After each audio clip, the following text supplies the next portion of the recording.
朋友们，大家好啊！这是做一个不是一个热门的故事，是讲一个人的成长史，所以会比较长，大家慢慢听。2022年9月的时候，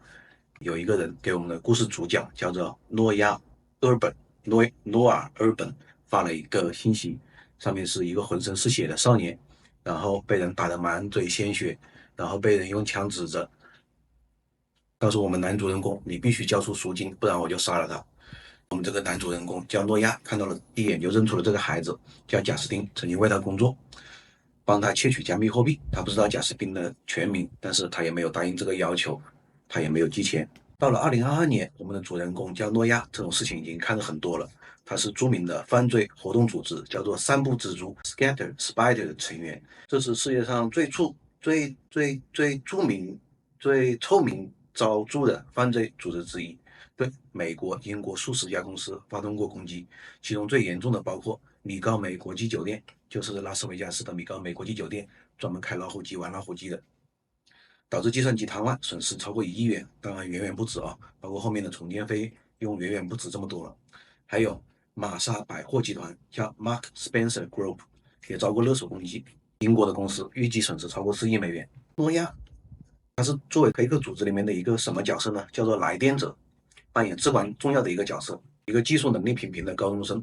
从打游戏到快速窃取加密货币，再通过各种手段入侵电信科技公司的计算机网络，窃取敏感数据。从小就穿洞洞鞋和沙滩裤钓鱼，在鳄鱼乐园玩穿梭鳄鱼池，去奥兰多的环球影城，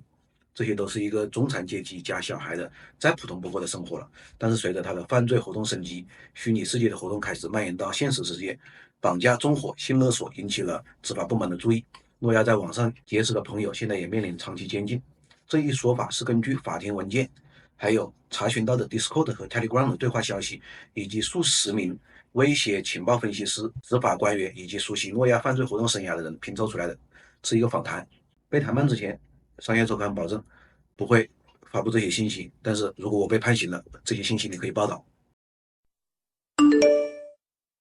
什么？我们知道诺亚他是叫来电者，那么什么是来电者呢？来电者是属于 SIM 交换里面一个 SIM 交换 SIM swapping fraud 一种常见的网络犯罪活动。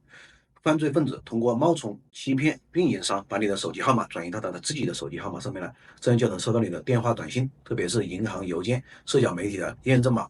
2FA 短信。作案手段：收集个人信息，然后联系运营商，接完手机号码就可以盗取所有的账户了。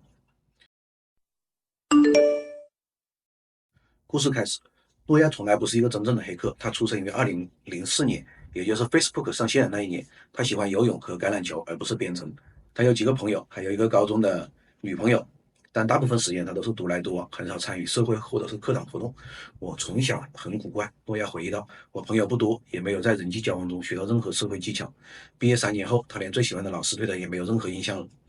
8、9岁的时候，应该是初中、高中吧，初中小学。小学就开始玩《我的世界》。4、5岁的时候，他从游戏里认识到了什么叫 SIM 交换，这种伎俩就是把别人的号码转移到自己的手机上来，这样就能够获得安全码，接管他们的在线账户，转移资金，不需要任何编程手段。关键是在于社会工程学。社会工程学是什么？就是通过你的这些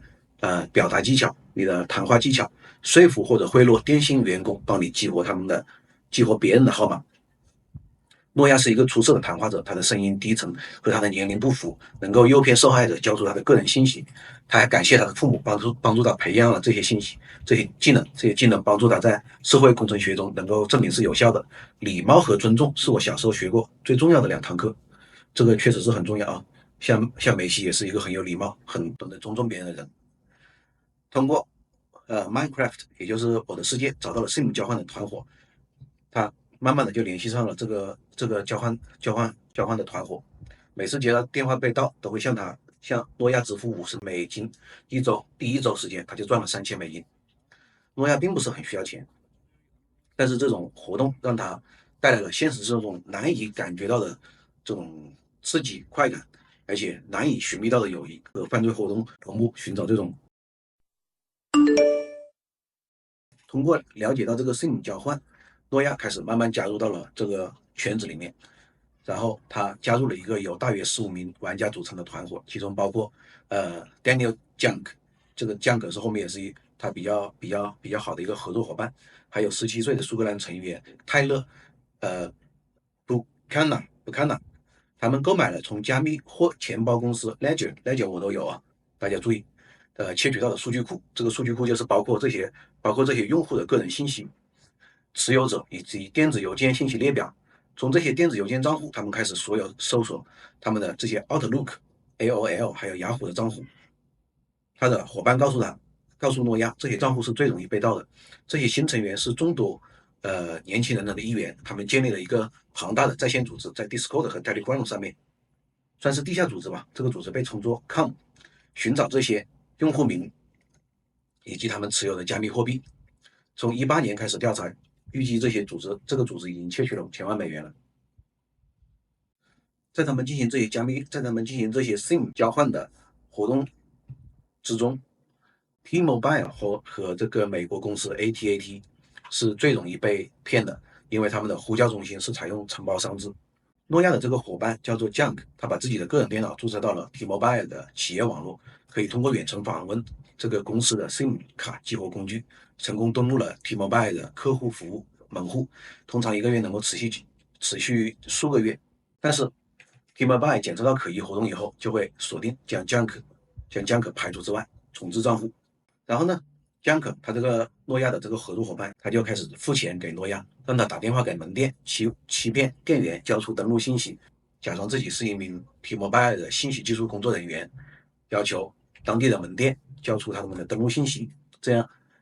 他就可以继续用这些登录信息来激活这些 SIM 卡。随着诺亚欺骗的人越来越多，他发现他的成绩不仅可以预测，而且总体上来说是相当不错的，很难让员工相信他们提交了 IT 工单，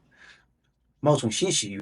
安全人员提交 IT 工单，即使他们没有提交，也可以让他们相信一定是错误的，将工单关联上了他们的账户。他们不仅能够帮他把工单结掉，而且还能够更早的下班。所以这些门店的人员总是相信他，所以诺亚和江可就一直这样子循环，一直在做这个 SIM 卡的交换诈骗。诺亚的这个 SIM 交换的这个电诈生活，差不多是从4、5岁开始的。诺亚的母亲开始怀疑他有什么阴谋，陌生人订购的披萨出现在家里，无意中偷听到了这个 SIM 卡交换的谈话。当他试图在规范这个诺亚的生活的时候，16岁的诺亚就开始和他的父亲生活在一起了。他的父亲叫做罗伯特，住在佛罗里达迪兰市，他们有养一只白色的约克夏犬。当诺亚开始叫他巴斯特的时候，他开始注意到了诺亚的变化。当时他是15岁，诺亚跟罗伯特说，跟他爸爸说，你开不了法拉利，还要还还贷，还要拼命的工作，然后还依然过着拮据的生活。罗伯特回忆诺亚当时的语气就是这么说的。从那时起，罗伯特就注意到了儿子发生了巨大的变化，名牌服装送到家，或者出现在难得的社交场合，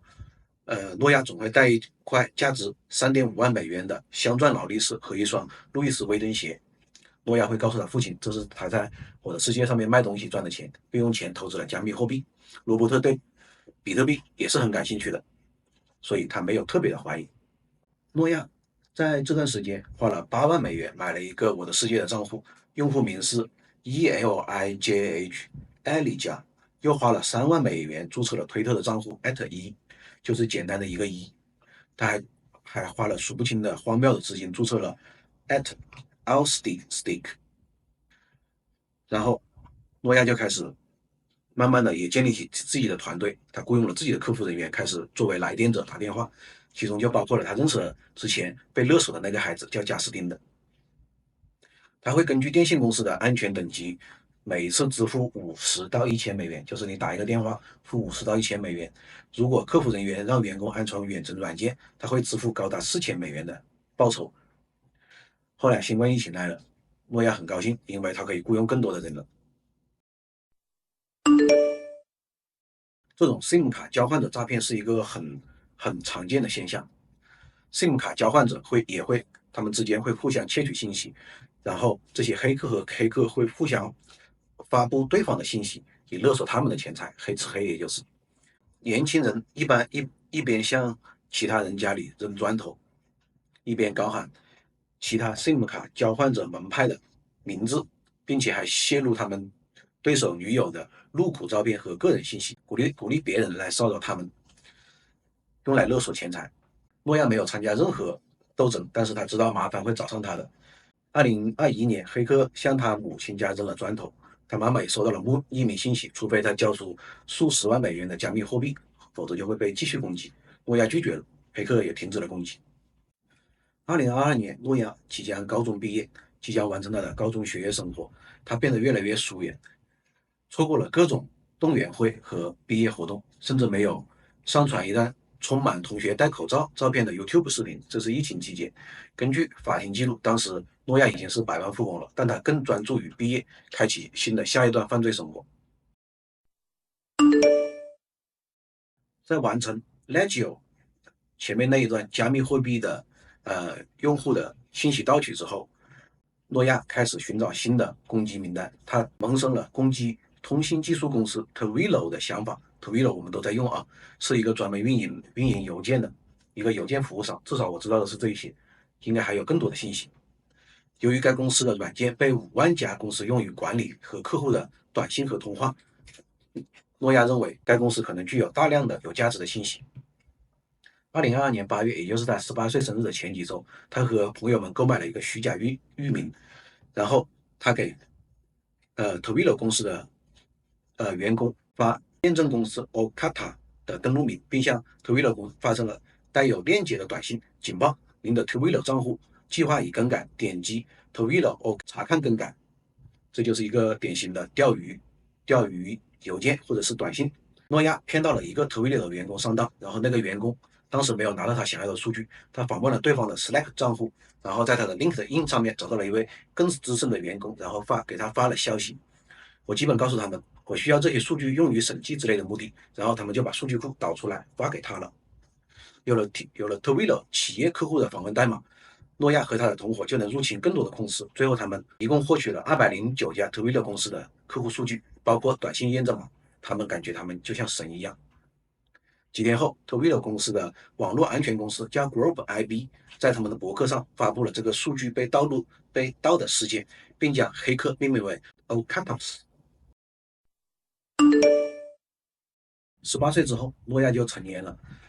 他就毕业了，成年了，搬出了他父亲住的房子，住进了一个中离海岸安静的社区 Airbnb 的长租住房。他给房子配了一张床、桌子、沙发、电视，还有一个叫戴安娜的奥利奥斯猫。我只想要经济自由，可以整天待在家里，和朋友们在一起听听音乐。他每周都会开着他的道奇挑战者去一家购物中心，在橄榄园和日式铁板烧之间选择一家，然后留下100或者200美元的现金小费。他还喜欢听 Leo、Yuzi、Playboy Cut 还有 Ken Cross 的音乐，在高速公路上飞驰。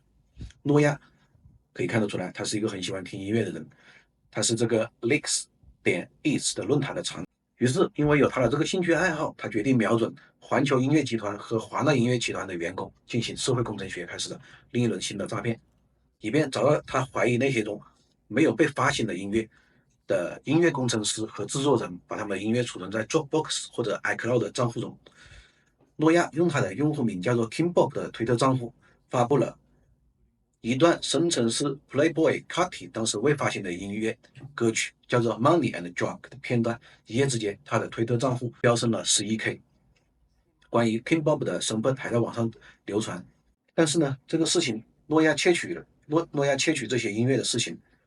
被其他的这个黑过的人他们说，这差点毁了他们的生活。之后 Octopus 这个组织并非唯一登上头条的组织，另外一个派系更加大的一个组织，就是叫前面说过的 Scepter， 也希望超过这个 SIM 交换者的范畴。该组织的成员曾经攻击过英伟达和优步。另一名成员叫做杰克，他声称与勒索软件提供商有关系，能够绕过高端安全工具的软件访问权限。这些软件全部是用俄语写的，我们就不能说多了啊。诺亚觉得和他们一起工作很酷，然后他和杰克开始建立联系。杰克对 Twilio 入侵事件印象深刻，但是对入侵数据库以后的策略却不以为然。杰克认为敲诈入侵公司才能更快的赚钱，学会了吗？诺亚说，他们合伙入侵了加密货币交易公司 Crypto.com 的一名员工的账户，他们还利用联合包裹服务公司，就是 UPS 的系统潜入了受害者的个人数据，这就是加入了 Spider 组织之后他们干的事情。但是很遗憾啊，诺亚加入这个Spider 组织以后，第一次就出事了。诺亚说，他在2023年1月，他们入侵了电子游戏制造商 Riot Games 拳头游戏，并盗取了其热门游戏《英雄联盟》的源代码以及一起反作弊工具。他们要求支付1000万美元赎金，这是该组织首次要求支付赎金。Riot Games 拒绝支付，也就是英雄联盟拒绝支付。诺亚表示，他没有参与此次勒索活动，他是一个声明交换者，但是用之前惯用的电话诈骗手段进入公司，但是在盗窃的过程中，他升级了他的 Riot Games 的账户，他升级了账户，留下了他的个人信息。这为调查人员提供了一条至关重要的线索。检察官中，他几天后发送了似乎承认了对此次攻击的负责的消息。2023年3月1日清晨，一切开始崩塌。诺亚带着他的猫从兽医那里回来的时候，20多名联邦调查局特工和警察围住了他家，让他开门。他犹豫了一下，担心戴安娜会跑出来。警察让他把猫抱进去以后，他才坐下了。诺亚坐在沙发上看了搜查令，特工们迅速搜查了他的房间，没收了他的电脑和 iPhone， 拒绝透露密码。当时当他要求给父亲打电话的时候，一名 FBI 特工默许了，把他的手机拿到了他的脸前面。诺亚说干得漂亮，一边心想，然后躲开了。这样子 FBI 就没有办法解锁他的手机，知道吗？检察官称，联邦调查人员一共截获了400万名加密货币、10万现金和10万元的珠宝，其中包括劳力士和其他5块手表。他们还拿走了一台点钞机和诺亚的 PlayStation 都拿走。诺亚说，当时只给他留了16美元和他的护照。当天，诺亚没有被捕。诺亚搬回了他的父亲家。父亲听说了他的儿子被指控的严重罪行，感到震惊。法庭显示，诺亚当时在检察官那里承认，从2020年到2023年，他窃取了高达1500万现金。然后他表示他自己不会再接触加密货币或进行黑客攻击。尽管诺亚说他不会再接触加密货币或者进行黑客攻击，但是联邦调查人员奥尔森却觉得他毫无悔意啊。奥尔森表示，诺亚的整个社交生活都围绕他的网络犯罪展开，他对受害者的感到麻木。诺亚告诉特工，他的大部分收益几乎都被花在了加密货币、赌博和游戏网站上面，这完全是为了巩固他在圈子里面的地位，这纯粹是炫耀的资本。这个 Spider，我们就简称他散步蜘蛛。散步组织在同年入侵了凯撒娱乐，并且勒索赌场1500万美元。然后几天后，米高梅度假村也发现入侵的系统，我们之前说过，被损失超过1亿美元，都是通过勒索软件进行的。勒索软件一直主要是由俄语团体使用。后来，网络安全公司 CrowdStrike， 这个是一个挺厉害的网络安全公司，大家有兴趣可以买它的股票。加密货币交易所 Coinbase 在和这个 CrowdStrike 交流的时候，他的这个首席安全官说，他在2023年将他们描述为年轻、善于表达的男性，他们反应是迅速，甚至很机智。诺亚否认参与了赌场黑客攻击或者部署勒索软件，他没有被指控这些犯罪行为，但政府怀疑他并非完全正直。检察官后来声称，2023年，诺亚从 FBI 追踪的一个钱包中提取了价值1万美元比特币。尽管他承诺不再接触加密货币，他们还是发现诺亚在给他的朋友 Discord 上面发消息，其中一条写道：“今天我和一位联邦检察官谈过了，他们说如果我不会被尽快起诉，我很有可能会胜诉。你知道，如果我不启动该模式的话，我会被打成什么样子？”他是指把他电脑里面所有的信息全部都删掉了，就是该模式。2022年，FBI 对诺亚的账户分析，他通过加密货币交易所和在线赌博转移了差不多7600万美元。诺亚表示，这个数字并不准确，但是很相差不大。随着执法部门对诺亚的追捕越来越近，他的一些同伙也陷入了麻烦。就是他的最开始认识的那个同伙叫做江克。同年11月的时候，当江克回到伯兰特的公寓的时候，3名男子将他拖入了一个后备箱，反复殴打，差点要死了。然后第二天，一名慢跑者发现江可被绑在十字路口的一个木桩上面，惨遭殴打，浑身是血。离开重症监护室 叫什么 ICU 的时候，差不多1个月，在 ICU 里面待了1个月。再次被捕的时候被判了6年监禁。诺亚最终于2024年1月，也就是去年的1月被捕。距离他的住宅被搜索已经过去了6个月，被拘留不得保释。他和其他4名人员，他的团伙被控入侵13家公司，其中包括 T-Mobile、Verizon、Twilio， 还有拳头游戏，也就是英雄联盟。包括他在苏格兰的朋友也被捕了。佛罗里达中区检察官预测，像诺亚这样的人很难戒掉犯罪，这不仅仅是上瘾，而是他们的生活。他说，如果你整个社交网络都被各种平台上的在线交流所包围，那么你即使遇到一点小挫折，你又怎么可能不再重蹈覆辙呢？诺亚这个时候已经显示出不愿意放弃网络生活的迹象。他曾经2次被单独监禁，一次是因为走私手机，大概率应该是监狱里面不准使用手机。另外一次是2024年8月，他在推特上面发布了一条消息，无聊透顶。诺亚在今年的4月承认了电信诈骗和加重身份盗窃罪。在一次视频通话中，也就是宣判的前几周，他蜷缩在自己住了19个月的30人宿舍的下铺。在之前的通话中，他听起来很自信，谈得如何赢得其他囚犯的尊重，以及如何用拉面而不是数百万美元的赌博。现在他梳着一头油光锃亮的棕色头发，显得有些稚嫩。他谈到了他自己以前喜欢的一个女孩，那是他在学校和她一起打排球认识的。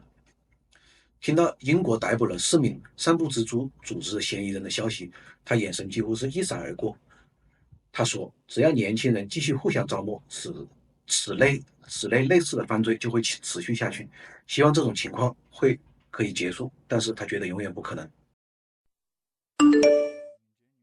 ”8月20号，不知道应该是今年的8月20号，诺亚穿着囚服，上面印着囚犯2个字，出现在法庭接受宣判。在前一天晚上的电话中，他表现自己既紧张又兴奋，预计刑期不会超过8年，律师乐观预计会是5年。他的律师凯特琳·谢尔顿在法庭上表示，诺亚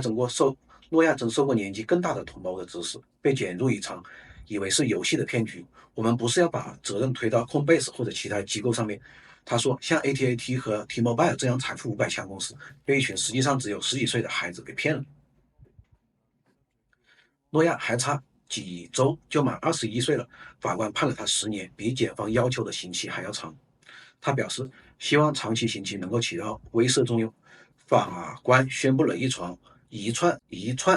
串他欠债的受害者名单，并表示他要支付1340万的美元的赔偿。诺亚听到了，几乎是没有任何反应，小意思啊。